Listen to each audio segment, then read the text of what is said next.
جو اہل بیت سے محبت طلب کی گئی ہے، یہ نبی کی اہل بیت نبوت کی ضرورت نہیں تھی، یہ بھی امت کی ضرورت تھی، اس لیے کہ اگر وہ اہل بیت سے محبت کر لیتے ہیں تو ان کے دین کی حفاظت ہوتی ہے۔ اور ارشاد فرمایا اللہ سے محبت کرو اس لیے کہ وہ تمہیں طرح طرح کی نعمتیں عطا کرتا ہے، اور میرے سے پیار کرو میں تمہارے رب کا بھی محبوب ہوں۔ اور تیسری بات فرمائی اور میرے اہل بیت سے میری وجہ سے پیار کرو۔ اس امت کو لاوارث چھوڑ کر نہیں گئے حضور، فرمایا میں تمہارے اندر دو بھاری چیزیں چھوڑ کے جا رہا ہوں، اولہما، ان میں سے پہلی چیز اللہ کی کتاب، تمہاری زندگی کو ڈال دے گی یہ کتاب، اس کو مضبوطی سے پکڑ لو، چھوڑنا نہیں۔ پھر فرمایا اور میرے اہل بیت، اور 3 مرتبہ فرمایا اذکرکم اللہ فی اہل بیتی، میں اپنے اہل بیت کے حوالے سے تمہیں اللہ سے ڈراتا ہوں، میرے اہل بیت کے معاملے میں کوتاہی کا ارتکاب نہ کرنا، دونوں کے دامن کو مضبوطی سے تھام لو۔ اور فرمایا اگر تم ان دونوں کے دامن پکڑ لیتے ہو میں محمد ضمانت دیتا ہوں صلی اللہ علیہ وسلم کہ تم گمراہ نہیں ہوگے، دونوں کے دامن کو تھام لوگے تو تم کامیاب اور بامراد ہوگے۔ صحیح مسلم میں اوپر تلے 4 حدیثیں ہیں، 6225 سے 6228 تک۔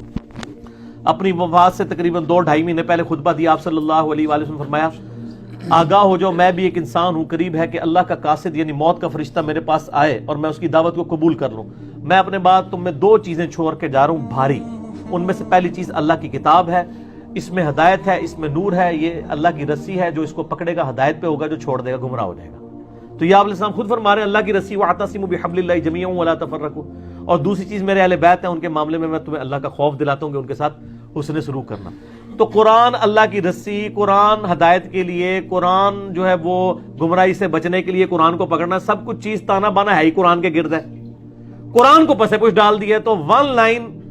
جرم مسلمانوں کا، اور یہ جرم اجتماعی جرم ہے۔ عریب صاحب نے انہوں نے پوچھا کہ اہل بیت بھی آدم کی اولاد ہیں تو ان کی فضیلت اتنی کیوں ہے اور ہم کمین کیسے ہو گئے جبکہ ہم بھی آدم کی اولاد ہیں؟ تو اب یہ مائک میں مسعود فلائی صاحب کو دے رہا ہوں اب، اور وہی جواب دیں گے۔ جی سر۔ جو سوال پوچھا گیا ہے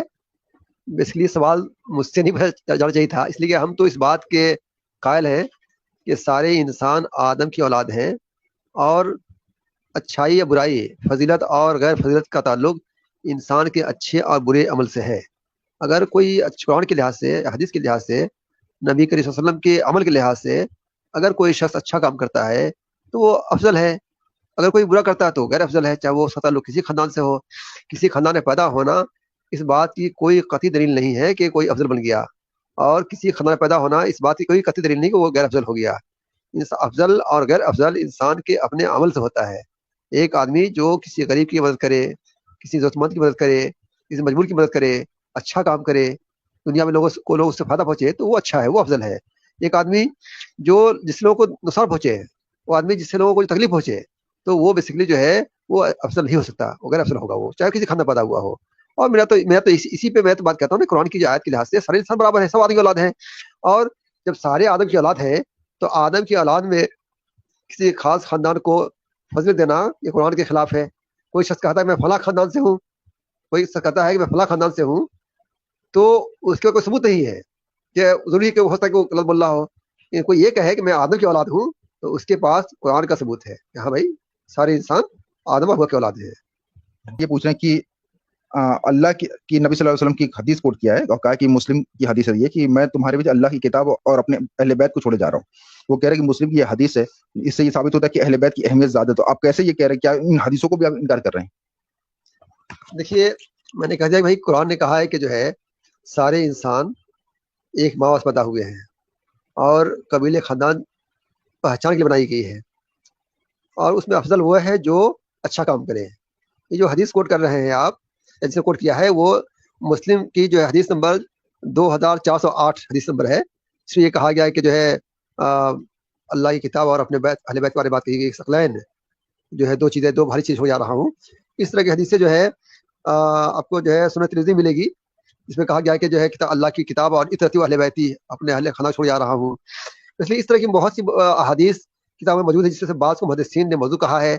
تو بعض کو صحیح، جن کو صحیح کہا ہے ان کو مختلف فرماتے ہیں کہ ان میں اہل بیت کی اتباع کی بات نہیں کہی گئی ہے، بلکہ ان میں سے محبت کرنے کی بات کہی گئی ہے۔ شیعہ اور شیعہ زدہ لوگ ان حدیث کو اتباع اہل بیت میں قبول کرتے ہیں۔ دوسری حدیث صحیح ہے جو صحابہ کرام کی ایک پوری جماعت، جیسے حضرت عمر، حضرت عبداللہ بن عمر، حضرت عبداللہ بن عباس، حضرت انس بن مالک، حضرت ابو ہریرہ، حضرت ابو سعید خدری، حضرت عروہ بن زبیر، حضرت عمر بن عوف مزنی، حضرت ناجیہ بن جندب، حضرت عبداللہ بن ابی نجیح حضرت موسیٰ بن عقبہ وغیرہ سے مختلف رضی اللہ عنہ اور تابعین ہیں، اور ایسے مختلف الفاظ حضرت مروی ہیں جن میں رسول صلی اللہ علیہ وسلم نے قرآن اور سنت نبی کی اتباع کی بات کہی ہے. آپ جو ہے مولانا محمد بن عبد الرحمان مبارکپوری کی کتاب ہے تحفۃ الحوزی، جو ترمذی شرح میں لکھا ہے، انہوں نے ڈیٹیل میں لکھا ہے اس کو. اور دیکھیے بات درایت بھی صحیح نہیں ہے کہ یہ حدیث جو ہے اللہ رسول ایسا کہہ سکتے ہیں. دیکھیے قرآن کے اندر ایک جگہ نہیں، میں آیت سنا رہا ہوں، آل عمران کی آیت نمبر 132، نساء کی آیت نمبر 59، مائدہ کی آیت نمبر 92، انفال کی آیت نمبر 1، 20، 46، سورہ نور کی آیت نمبر 54، 56، سورہ محمد کی آیت نمبر 33، مجادلہ کی آیت نمبر 13، تغابن کی آیت نمبر 12 اور 16. اس کے اندر جو ہے اللہ کا مطلب 13 جگہوں پہ اللہ تعالیٰ نے قرآن کے اندر کہا ہے اطیعوا اللہ و اطیعوا رسول، کہ اللہ اس کے رسول اتباع کرو، مطلب یہ حکم دیا گیا ہے. اب بتائیے کیا کوئی مسلمان اس بات کو تصور کر سکتا ہے کہ نبی کریم صلی اللہ علیہ وسلم کو نبی صلی اللہ علیہ وسلم کو جو قرآن نازل ہوا اس میں اللہ کہہ رہا ہے اطیعوا اللہ و اطیعوا رسول، اللہ اس کے رسول اتباع کرو، تو کیا نبی کریم صلی اللہ علیہ وسلم جو ہے اپنے اللہ تعالیٰ کی آیت کے خلاف ایسی بات کہہ سکتے ہیں؟ بتائیے. ہم تصور کر سکتے ہیں؟ جبکہ